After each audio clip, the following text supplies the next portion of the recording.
When someone asks you, what is the greatest game of all time? What do you think of? Super Mario 64, Ocarina of Time, Madden NFL 08. Well, that's all wrong, for it is actually Fire Emblem Shadow Dragon and the Blade of Light. You see, the game's creator, Kaga, had to permanently hardwire our brains to dislike this game. This game was so great, Kaga feared that such perfection wouldn't leave room for competition, causing the end of gaming. Though that might be a good thing. But I have been enlightened and have uncovered the truth. And with my holy knowledge, I shall show all of you true beauty and perfection.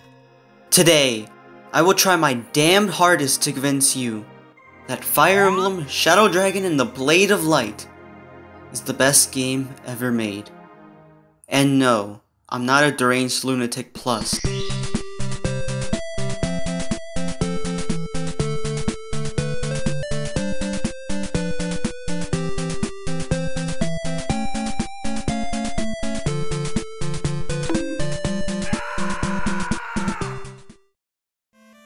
But before we get to that, I must first ask you to subscribe, because none of you are subscribed.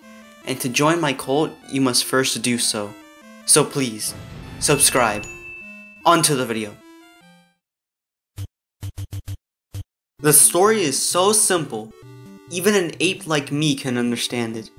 In fact, I can even retell the whole story in just a few sentences. Basically, bad-robed man resurrected the Shadow Dragon, who is just a normal Earth Dragon. Thanks for the clickbait, Kaga. Manfroy and the Earth Dragon take over the whole continent of Arcanea. Marth's dad dies, leading to the fall of Altea. But one young man, boy, barely escapes to Talos. A few years pass, and Marth now has to retake the whole continent, find the Star and Light Spear to make Starlight, retrieve the Falchion, and epically slay the Earth Dragon for a happy ending. Well, at least until the money stops coming in. The animation, mwah! Beautiful! I love this 3-second loop. And the music!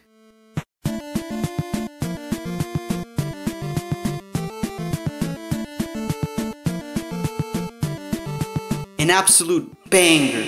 This game has a wide cast of memorable characters such as Board, Cord, Dolph, Macklin, Wyland, Mathis, and Beck. The cast of villains are also very fun and memorable, with wacky villains such as Hyman, Merak, Heimler, Regus, Holstat, Sternlin, and who could forget Ordyon. With this being the first in the series, it introduced series staples such as Jagan archetypes, Camus archetypes, Est archetypes, Cain and Abel archetypes, Gato archetypes, Fodder. Huh. That was strange. I hope nothing happens in the next 5 minutes and 38 seconds. No supports, which is great because I actually want to play the game. No, I don't want to learn about a character's sad backstory or a wacky situation the characters get put in. I just want to let all my units die and cry about it in the shower later. This game used math! Well, luckily for you, this game is easy. Most enemies will go for Marth, so if you just leave a frail unit in range of an enemy, then you can just park Marth anywhere in range and they'll just... Well, that's strange.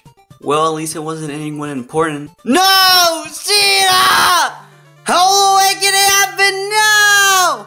Well, nothing of importance was lost. No!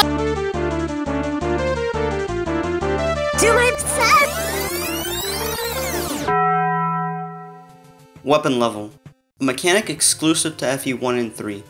Basically a primitive version of FE4 and 5's weapon rank. Whenever a unit levels up, they have a chance to get a stat increase in their weapon level. If you have a high enough weapon level, you can use more higher rank weapons. Speaking of level ups, let's talk about level up patterns. A strange glitch that occurs in FE1 and 3.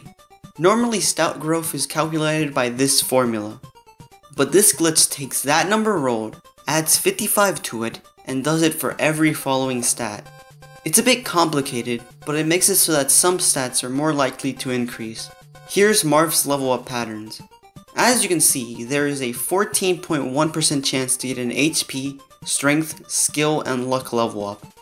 Most of the enemies you encounter throughout the game are extremely weak, which is great for my small monkey brain. Just shut the brain off and relax as you see the same slow animations for hours. Well, until you encounter a particularly hard boss, that is. Most classes can't promote, but that's a good thing, since most of the enemies are not much of a threat. Why promote? Only special classes can promote, and while yes, they are the most optimal and smarter choice, bringing a level 20 Axeman to the final chapter is funny. While FE4 invented the iconic weapon triangle that added a layer of planning and strategy, FE1 has no weapon triangle. You can use any weapon and not be penalized for not choosing rock against paper, which further increases the chances for more of my monkey brain plays. Magic is a pretty well established system in most RPGs, Fire Emblem being no exception. While later FE games have a magic stat, FE1 does not. Magic and magic users are present, yes, but there is no magic stat or growth rate. Doing damage with tomes is completely dependent on the amount of might a tome has, and there is no way to further increase it.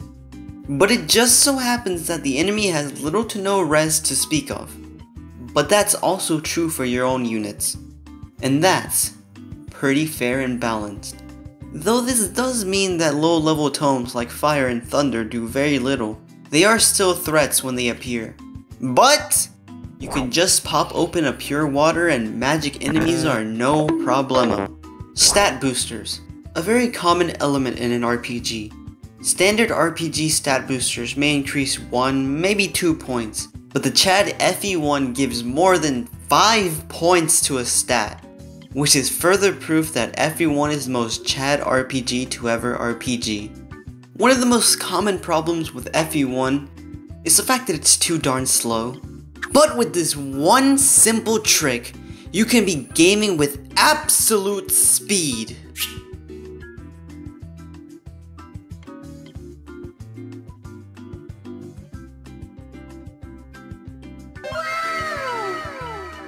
And if you're playing the Switch version,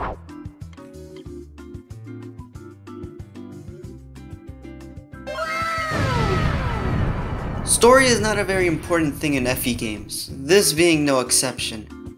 I don't care about the story, you don't care about the story, hell, the game doesn't even care about the story. Just a few lines between chapters and you just go. The convoy system may suck, but it's realistic.